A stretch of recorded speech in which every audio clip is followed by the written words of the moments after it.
Hi dear friends, मैं रविंद्रनाथ हेम्ब्रम। मैं गोंकेता study centre YouTube channel की ओर से आप लोगों के लिए 9th क्लास का एक्सरसाइज 12.2 का कुछ प्रश्न लेकर आए हूँ और आज सॉल्व करेंगे। जो सब इम्पोर्टेंट है वो सब बनाते हैं। तो बनाने से पहले मैं कहना चाहता हूँ, जो जो अभी तक सब्सक्राइब नहीं किए प्लीज़ सब्सक्राइब कर बेल आइकन ऑल में प्रेस कर रखना, ताकि जितना भी मैं नया नया क्लास अर्थात वीडियो में अपलोड करूँ आप लोगों को नोटिफिकेशन मिल जाए। तो चलिए देखते हैं। और ये जितना भी मैं क्वेश्चन आंसर लेकर आया हूँ ये आप लोगों को डिस्क्रिप्शन पर मिल जाएगा। उस डिस्क्रिप्शन पर जा करके उस पीडीएफ फाइल को डाउनलोड करना, डाउनलोड करके अपना कॉपी में नोट कर लेना, ताकि आप लोगों को कभी प्रैक्टिस करने में कोई तकलीफ़ ना हो और ये वीडियो आप लोगों को समझने में भी कोई तकलीफ़ ना हो। तो मैं सबसे पहले कहना चाहूँगा, ये जितना भी मैं क्वेश्चन आंसर लेकर आया हूँ इसको ज़्यादा से ज़्यादा प्रैक्टिस करना। तो चलिए हम लोग इसको सॉल्व करते हैं। तो हम लोग का पहला प्रश्न हो गया, एक पार्क चतुर्भुज ABCD के आकार का है जिसमें एंगल C बराबर 90 डिग्री, AB बराबर 9 मीटर, BC बराबर 12 मीटर और CD बराबर 5 मीटर तथा AD बराबर 8 मीटर हैं। इस पार्क का कितना क्षेत्रफल है? तो चलिए इस पार्क का क्षेत्रफल निकालते हैं। तो पार्क चतुर्भुज आकार है, तो चलिए चतुर्भुज बनाते हैं। चतुर्भुज हम लोग का यहाँ पे आ रहा है ABCD। क्या है? चतुर्भुज ABCD। तो सभी भुजाओं का मान दिया हुआ है। AB दिया है 9 मीटर, इसलिए 9 मीटर AB लगा दिया। और BC हो गया हम लोग का 12 मीटर, 12 मीटर लगा दिया। और CD हो गया 5 मीटर, 5 मीटर लगा दिया। और AD हो गया हम लोग का 8 मीटर। तो यहाँ पे देखेंगे तो चलिए चतुर्भुज के क्षेत्रफल तो निकालना थोड़ा असंभव होगा, इसीलिए हम लोग क्या करेंगे, तो चतुर्भुज के क्षेत्रफल यहाँ पे निकालने के लिए कोई हम लोग का नियम नहीं बना सकते हैं। तो हम लोग क्या करना पड़ेगा, तो इसमें से दो त्रिभुज बनाएंगे।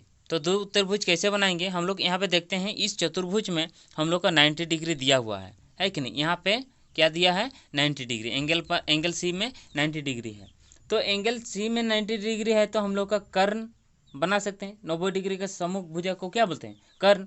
तो यहाँ पे हम लोग का BD में कर्ण निकाल दिया। ठीक है, ठीक है। तो उसके बाद हम लोग क्या करते हैं, इस BD को मान निकाल सकते हैं। इस BD का मान निकाल सकते हैं, है कि नहीं?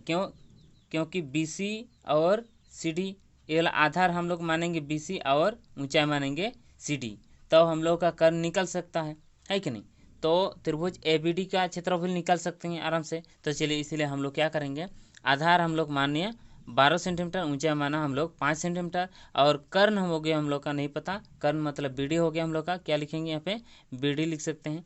तो कर्ण इजगल टू हम लोग का हो गया रूट आधार स्क्वायर प्लस ऊंचाई स्क्वायर। समझ में आ गया? उसके बाद BD इजगल टू रूट आधार मतलब हो गया 12, 12 का स्क्वायर प्लस ऊंचाई हो गया 5 का स्क्वायर, है कि नहीं?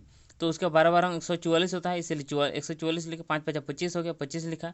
तो रूट है, तो रूट को हटाने के लिए हम लोग क्या करना पड़ेगा, पहले हम लोग इन दोनों को योग कर देते हैं।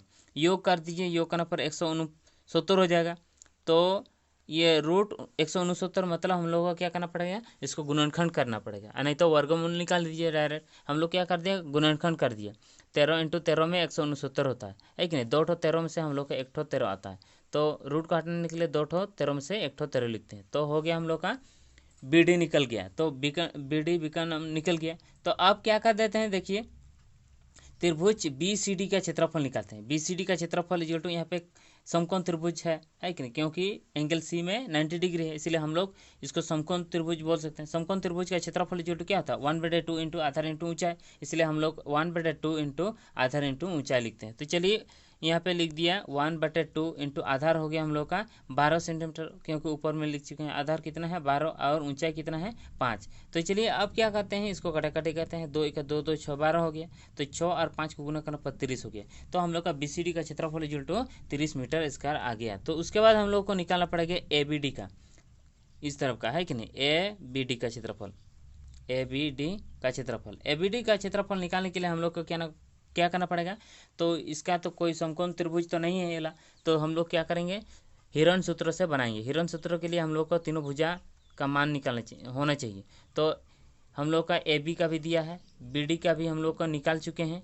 हम लोग का बी डी का कितना निकल चुके हैं, 13 निकाले, यहाँ पे देखिए 13 मीटर निकाल चुके हैं, और ए डी का दिया है। तो तीनों भुजा को ए बी सी मान करके लिखते हैं। तो 9, 12 और 8, ठीक है, 9, 12 और 8, अर्थात हम लोग का ए हम ले लिया 9 और बी लिया हम लोग 13 और सी ले लिया 8। समझ में आ गया यहाँ पे। तो उसके बाद हम लोग एस निकालते हैं। एस मतलब हम लोग के क्या होता है, हम लोग जानते हैं ए प्लस बी प्लस सी बटे 2 होता है, ठीक है। तो ए हो गया 9, बी हो गया 13 और सी हो गया 8। तीनों को योग करने पर कितना हो जाएगा 30, इसलिए 30 बटे 2 आ गया है कि नहीं। 2 से 30 को भाग करने पर कितना हो जाएगा हम लोग का 15 आ जाएगा, इसलिए 15 लिख दिया, ठीक है। तो अब हम लोग का हिरन सूत्रों में क्या मिलता है हम लोग का, s minus a into s minus b into s minus t c, ये सब मिलता है। तो हम लोग पहले ही निकाल लेते हैं एस माइनस ए। तो चलिए एस माइनस ए मतलब हम लोग का क्या आ गया, एस माइनस ए मतलब हो गया हम लोग का एस कितना है 15, इसलिए 15 माइनस ए 9 है कि नहीं, घटा करने पर 6। उसी पर का एस माइनस बी मतलब 15 माइनस 13 आ जाएगा, 2 हो गया निकल गया, ठीक है। और एस माइनस सी हम लोग का 15 माइनस 8 हो गया, तो 7 हो गया हम लोग का, समझ में आ गया। तो अब क्या कर देते हैं, तो चलिए हम लोग को निकालना होगा त्रिभुज ए बी डी का क्षेत्रफल, ठीक है। त्रिभुज ए बी डी का क्षेत्रफल इक्वल टू हो गया हम लोग का हिरन सूत्र से हम लोग का ए बी डी का क्षेत्रफल root s into s minus a into s minus b into s minus c, है कि नहीं। तो एस हो गया हम लोग का 15 और एस माइनस ए हम लोग यहाँ पे ऑलरेडी निकाल चुके हैं 6, इसीलिए हम लोग लिख दिए 6। समझ में आ गया। उसके बाद हम लोग का क्या लिखेंगे, एस माइनस बी मतलब हो गया हम लोग का यहाँ पे लिख चुके हैं 2, इसलिए 2 लिख दिया, ठीक है। और एस माइनस सी मतलब हो गया हम लोग का 7, यहाँ पे निकल चुके हैं 7, ठीक है। तो अब क्या करते हैं, गुणनखंड करते हैं। तो ऐसे गुणनखंड करेंगे ताकि उसका 2 जोड़ी बन जाए, ठीक है कि नहीं। तो यहाँ पे देखते हैं, आप ऐसे भी कर सकते हैं, इन सभी को गुना करके अभाज्य गुणनखंड निकाल करके हम लोग इस प्रकार हम लोग निरूपित कर सकते हैं। तो हम लोग वैसे नहीं कर रहे हैं, हम फिर गुना में ज़्यादा टाइम लग जाएगा, गुना करने में, फिर उसको अभाज्य गुणन करने में ज़्यादा टाइम लग जाएगा, इसलिए हम क्या करते हैं, इसको अभाज्य गुणनखंड इस प्रकार से कर रहे हैं। यहाँ पे देखिए 15 में हम लोग क्या मिलता है, 5 इंटू 3, है कि नहीं, 5 इंटू 3। और इस 6 में देखिए 3 इंटू क्या मिलता है 2, 3 दूगुनी 6 होता है कि नहीं। इसलिए हम 15 को 5 इंटू 3 लिख दिया और 6 को 3 दूगुनी 6 लिख दिया, है कि नहीं। और 2 2 ही रहेगा और 7 7 ही रहेगा, समझ में आ गया। तो अब क्या करते हैं, रूट को हटाने के लिए 2 ठो में से 1 ठो लिखते हैं। रूट को हटाने के लिए 2 ठो में से 1 ठो, ये 2 ठो 3 में से 1 ठो बाहर निकल गया रूट से, 2 ठो 2 में से 1 ठो 2 रूट से बाहर निकल गया। लेकिन 5 का जुड़ी नहीं है और 7 का भी नहीं है, इसलिए ये रूट के अंदर ही रहा 5 और 7, ठीक है। तो 3 दूगुने कितना होता है 6 हो गया, और रूट के अंदर वाला 5 इंटू 7, 5 7 35 हो गया, 35 हो गया। उसके बाद हम लोग क्या करते हैं, देखिए ये 6 को 6 ही लिख दिया, ठीक है नहीं, 6 को 6 गुना, और ये रूट 35 मतलब हो गया हम लोग का वर्गमूल निकाल लेते हैं। वर्गमूल हो गया 5.92। आप इजीली निकाल सकते हैं, क्योंकि 8 क्लास में हम लोग ऑलरेडी सीख चुके हैं वर्गमूल कैसे निकाला जाता है। तो हम लोग क्या करते हैं, चलिए यहाँ वर्गमूल लिख दिया, 35 का वर्गमूल कितना हो गया 5.92, ये लगभग में है, ठीक है। तो 6 और इसको गुना करने पर कितना आ जाएगी, इतना। तो 6 और 5.92 को गुना करने पर हम लोग का इतना आ जाएगा। अगर आप लोगों को वर्गमूल नहीं निकालना नहीं जानते हो, तो आप डिस्क्रिप्शन में जा करके देख लीजिएगा, वहाँ पे मैं वर्गमूल निकालने का एक वीडियो बना कर रखा हूँ। तो चलिए हम लोग उसके बाद क्या करते हैं, हम लोग का आंसर तो निकल चुका है, तो चलिए हम लोग का नेक्स्ट क्वेश्चन बनाते हैं। और नेक्स्ट क्वेश्चन नहीं है, यहाँ पे क्या है, हम लोग को निकालना था चतुर्भुज का क्षेत्रफल। तो हम लोग का पहले हम लोग निकाल चुके हैं BCD का क्षेत्रफल 30 सेंटीमीटर, और ABD का निकाल लिया हम लोग कितना 35.52 मीटर स्क्वायर। तो अब क्या करते हैं हम लोग चतुर्भुज के क्षेत्रफल। तो दोनों त्रिभुज को हम लोग योग करने पर क्या निकलेगा, हम लोग का चतुर्भुज ABCD निकल जाएगा। हम लोग का क्या निकल जाएगा, चतुर्भुज ABCD निकल जाएगा। तो एला त्रिभुज और एला त्रिभुज दोनों को योग करने पर हम लोग का पूरा चतुर्भुज बनेगा। इसलिए हम लोग क्या करेंगे, क्या किए, तो त्रिभुज BCD का क्षेत्रफल कितना हो गया हम लोग का 30, ठीक है, कितना निकला 30 और त्रिभुज एबीडी का निकल गया हम लोग का 35.52। इसीलिए हम लोग क्या कहते हैं, चतुर्भुज एबीसीडी का क्षेत्रफल इक्वल टू हम लोग लिखते हैं त्रिभुज बीसीडी का क्षेत्रफल प्लस त्रिभुज एबीडी का क्षेत्रफल। तो बीसीडी का क्षेत्रफल हम लोग कितना निकाला था, 30 निकाला था। कितना निकाला था, 30, और एबीडी का हम लोग 35.52 मीटर इसका लिखते हैं।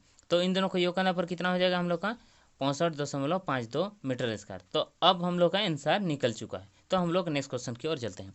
तो नेक्स्ट क्वेश्चन क्या हो रहा है हम लोग का, प्रश्न नंबर 2 में देखिए, एक चतुर्भुज एबीसीडी का क्षेत्रफल ज्ञात कीजिए जिसमें ए बी बराबर 3 सेंटीमीटर और बी सी बराबर 4 सेंटीमीटर और सी डी बराबर 4 सेंटीमीटर, ए डी बराबर 5 सेंटीमीटर और तथा ए सी 5 सेंटीमीटर। ए सी हम लोग का विकर्ण हो गया है कि नहीं। तो अब क्या करते हैं, देखिए ये चतुर्भुज है, इस चतुर्भुज का क्षेत्रफल निकालना है। तो चतुर्भुज किस प्रकार का है तो हम बना कर रखे हैं, देखिए आप यहाँ पे देख सकते हैं कि हम लोग का चतुर्भुज किस प्रकार का है। तो चलिए चतुर्भुज में यहाँ पे लिख दिए हैं ए बी सी डी, ठीक है।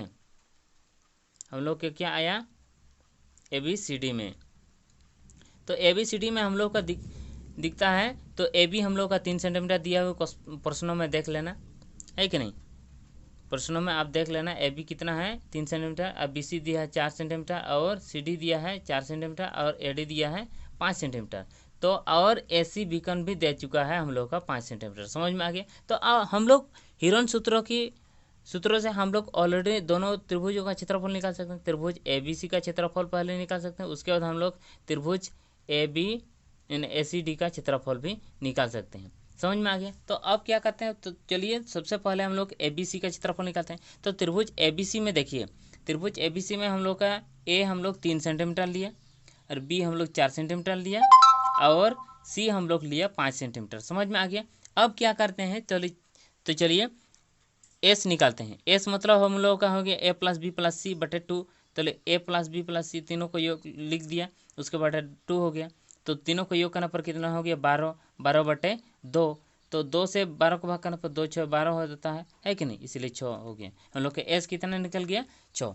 तो उसके बाद हम लोग को हिरोन सूत्रों में एस माइनस ए और एस माइनस बी और एस माइनस सी ये तीनों हम लोग को जरूरत होता है, इसीलिए हम लोग पहले ही निकाल दिए हैं कि एस माइनस ए और एस माइनस बी और एस माइनस सी। तो हम लोग एस माइनस ए मतलब कितना हो गया, एस माइनस ए मतलब एस मतलब 6 हो गया और ए मतलब हो गया 3। तो 6 और 3 को घटा करने पर कितना आ जाएगा 3।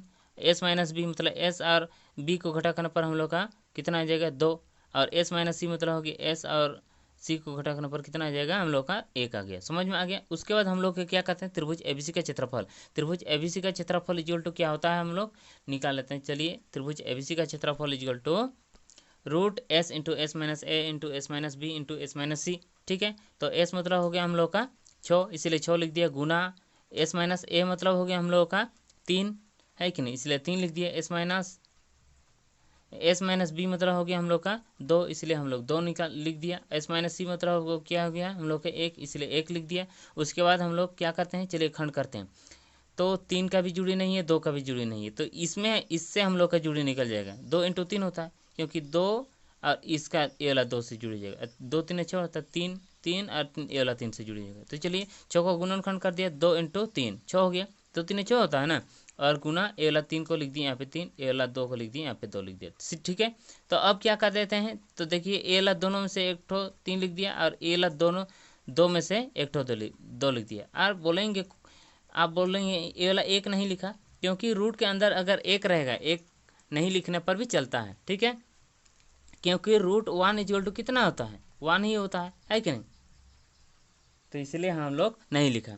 तो यहाँ पे क्या हो गया, 2 और 3 को गुना करने पर 6 हो गया। तो 6 सेंटीमीटर हो गया हम लोग का एबीसी त्रिभुज एबीसी का क्षेत्रफल। समझ में आ गया। उसके बाद हम लोगों को निकालना पड़ेगा, क्या निकालेंगे, त्रिभुज एसीडी का क्षेत्रफल। क्या निकालेंगे हम लोग, त्रिभुज एसीडी का क्षेत्रफल। तो एसीडी में हम लोग ए मान लिया हम लोग 5 सेंटीमीटर और बी ए हम लोग लिया 5 सेंटीमीटर और बी हम लोग लिया एला 5 सेंटीमीटर और सी हो गया हम लोग का एला 4 सेंटीमीटर, ठीक है। तो हम लोग चलिए, तो त्रिभुज एसीडी का क्षेत्रफल, त्रिभुज एसीडी में हम लोग लिख दिया ए इक्वल टू हम लोग का 5 सेंटीमीटर और बी हो गया हम लोग का 5 सेंटीमीटर और सी हो गया हम लोग का 4 सेंटीमीटर, ठीक है। अब क्या करते हैं, चलिए एस निकालते हैं। एस इक्वल टू क्या होता है, ए प्लस बी प्लस सी बटे 2 होता है। तो चलिए हम लोग एस हो गया ए हो गया 5, बी हो गया 5 और सी हो गया 4। तीनों को योग करने पर कितना हो जाएगा? 14 हो जाएगा। 14/2, 2 से 14 का भाग करने पर कितना आएगा? 2 एकम 2, 2 सत्ते 14 अर्थात 7 हो गया।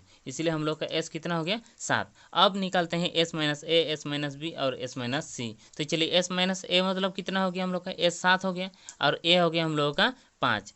तो 7 माइनस 5 मतलब 2। और उसी प्रकार एस माइनस बी, एस 7 और बी 5, दोनों को घटा करने पर 2। एस माइनस सी मतलब हो गया 7 घटा 4, है कि नहीं? इसको घटा करने पर कितना हो गया? 3। उसके बाद हम लोग क्या करते हैं? त्रिभुज, चलिए त्रिभुज ए सी डी का क्षेत्रफल इक्वल टू क्या होता है? Root s into s minus a, s minus b into s minus c. ठीक है, तो एस हो गया हम लोग का 7, इसलिए 7 लिख दिया। और एस माइनस ए हम लोग ऑलरेडी निकाल चुके हैं यहाँ पे 2, इसलिए 2 लिख दिया। और एस माइनस बी मतलब हो गया हम लोग का, एस माइनस बी मतलब कितना हो गया? 2, इसलिए यहाँ पे लिख दिया हम लोग 2। और एस माइनस सी मतलब हो गया हम लोग का, यहाँ पे देखिए 3, यहाँ पे इसलिए 3 लिख दिया। ठीक है, उसके बाद हम लोग क्या करते हैं? तो चलिए हम लोग इसको गुणनखंड करते हैं। तो इसका गुणनखंड नहीं हो सकता है क्योंकि सब अभाज्य संख्या है, अभाज्य संख्या है, इसलिए अभाज्य संख्या गुणनखंड नहीं कर सकते हैं।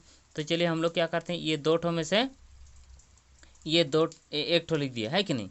ये रूट से बाहर निकल गया। उसके बाद जो ये 7 और 3 का जुड़ी नहीं है कि नहीं? इसीलिए हम लोग क्या करते हैं? उसको रूट में ही रहने दिया। तो अब क्या करते हैं? 2 इंटू 7 21, 21 हो गया। रूट 21 का हम लोग का क्या होता है? हम लोग का वर्गमूल। रूट 21 का वर्गमूल कितना होता है? हम लोग जानते हैं 4.58। और नहीं तो आप वर्गमूल निकाल सकते हैं। वर्गमूल मैं दूसरा वीडियो में डिस्क्रिप्शन पर दे चुका हूँ, आप जा करके उस वर्गमूल निकालने का विधि सीख लेना। ठीक है, तो अब क्या कर देते हैं? तो इन दोनों को गुना करने पर कितना हो जाएगा हम लोग का? 9.16 सेंटीमीटर स्क्वायर। ठीक है, अब क्या करते हैं? तो हम लोग का निकल गया क्षेत्रफल, किसका निकल गया? एसीडी का क्षेत्रफल निकल गया। तो अब हम लोग को निकालना, पहले हम लोग एबीसी का क्षेत्रफल निकाल चुके हैं, तो दोनों त्रिभुज का क्षेत्रफल निकल चुका है।